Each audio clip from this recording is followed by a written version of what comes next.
Lecture de la première lettre de saint Paul apôtre aux Corinthiens. Frères, nous proclamons que le Christ est ressuscité d'entre les morts.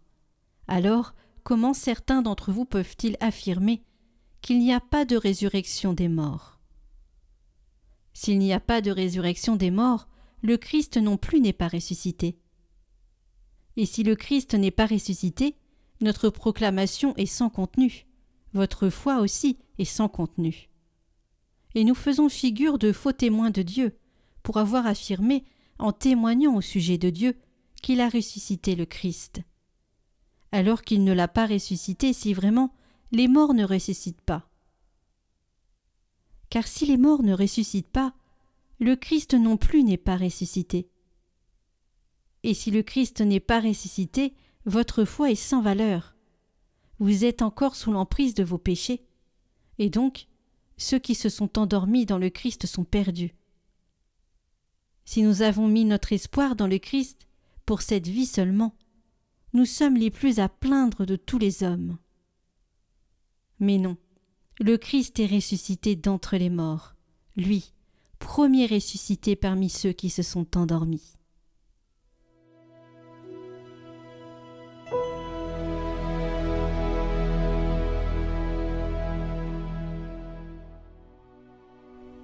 Au réveil, je me rassasierai de ton visage, Seigneur. Seigneur, écoute la justice, entends ma plainte, accueille ma prière. Mes lèvres ne mentent pas. Je t'appelle, toi, le Dieu qui répond. Écoute-moi, entends ce que je dis. Montre les merveilles de ta grâce, toi qui libères de l'agresseur ceux qui se réfugient sous ta droite. Garde-moi comme la prunelle de l'œil, à l'ombre de tes ailes cache-moi, et moi, par ta justice, je verrai ta face. Au réveil, je me rassasierai de ton visage.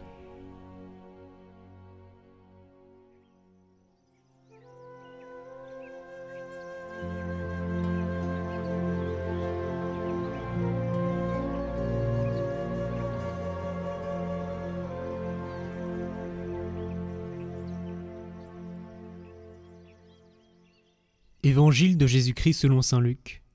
En ce temps-là, il arriva que Jésus, passant à travers villes et villages, proclamait et annonçait la bonne nouvelle du règne de Dieu. Les 12 l'accompagnaient, ainsi que des femmes qui avaient été guéries de maladies et d'esprits mauvais. Marie, appelée Madeleine, de laquelle étaient sortis 7 démons. Jeanne, femme de Cousa, intendant d'Hérode. Suzanne et beaucoup d'autres, qui les servaient en prenant sur leurs ressources.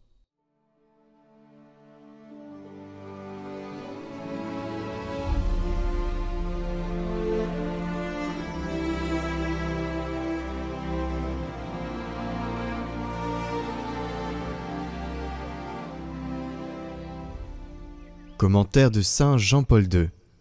Les 12 étaient avec lui, ainsi que des femmes. En ce qui concerne la mission, le fait d'être homme ou femme n'entraîne aucune restriction. De même que l'action salvatique et sanctifiante de l'esprit chez l'homme n'est aucunement limitée par le fait qu'il soit juif ou grec, esclave ou libre.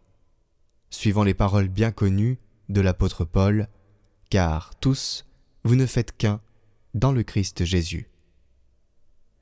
Cette unité ne supprime pas les différences.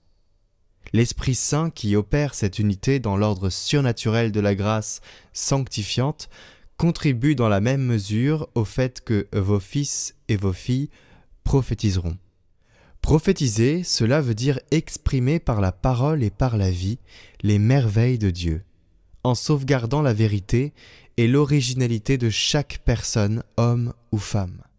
Et j'ajoute ce commentaire du pape: la spécificité irremplaçable de la contribution féminine au bien commun est indéniable, et nous le voyons déjà dans l'Écriture sainte, où ce sont souvent les femmes qui déterminent des tournants importants à des moments décisifs de l'histoire du salut.